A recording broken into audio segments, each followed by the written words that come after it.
Birth, written by Archibald Joseph Cronin. Let's see the summary of the story. Dr. Andrew Manson walked slowly towards his house. It was almost midnight. He was lost in thought after a stressful evening with Christine, the woman he loved. He found Joe Morgan, a driller, pacing up and down outside his house waiting for him. Joe Morgan was relieved to see the doctor because his pregnant wife Susan was expecting the baby before time. The baby would be the Morgans' first one after 20 years of marriage. Andrew, who was preoccupied with his thoughts until then, hurried with Joe to the Morgans' house. Joe stayed outside the house as Andrew went in. He sounded worried, but expressed his faith in Andrew. Andrew walked into a bedroom where Susan's mother and a midwife waited beside the bed where Susan lay.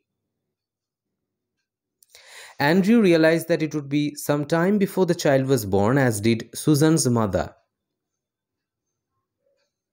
The old woman, anxious that he might leave, offered to make him a cup of tea.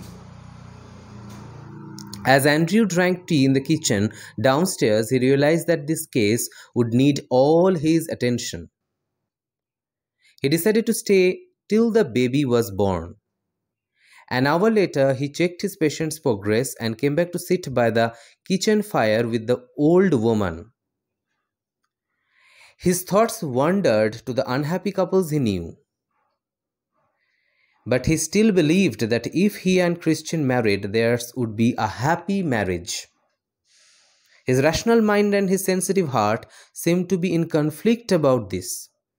As he sat there deep in thought, he was startled when the old lady said that Susan did not want Andrew to use chloroform if it would harm the baby.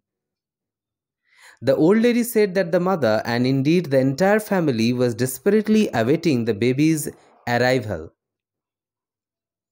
Andrew assured her that neither the baby nor the mother would be harmed. At 3:30, Andrew went upstairs to help with the birth.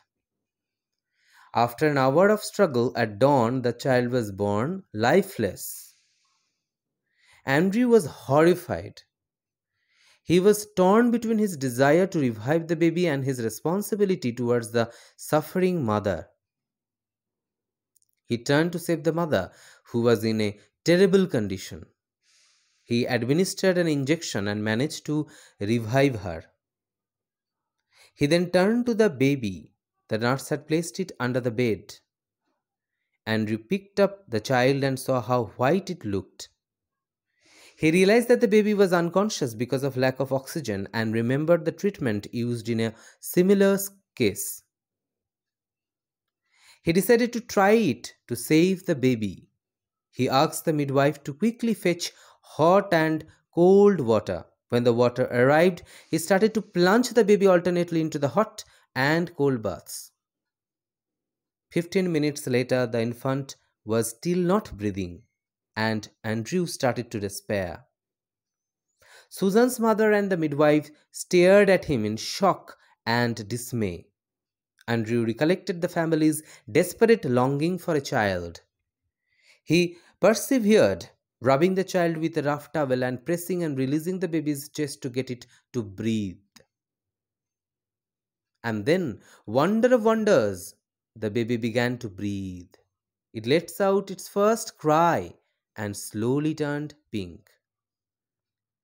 Andrew handed over the baby to the stunned midwife and saw that Susan's mother was praying soundlessly. He then went downstairs exhausted. He assured Joe that both mother and child were all right. As Andrew walked back home, his thoughts were in a whirl. Everything that he had done so far in Blenheim was forgotten. He felt that he had finally done something meaningful.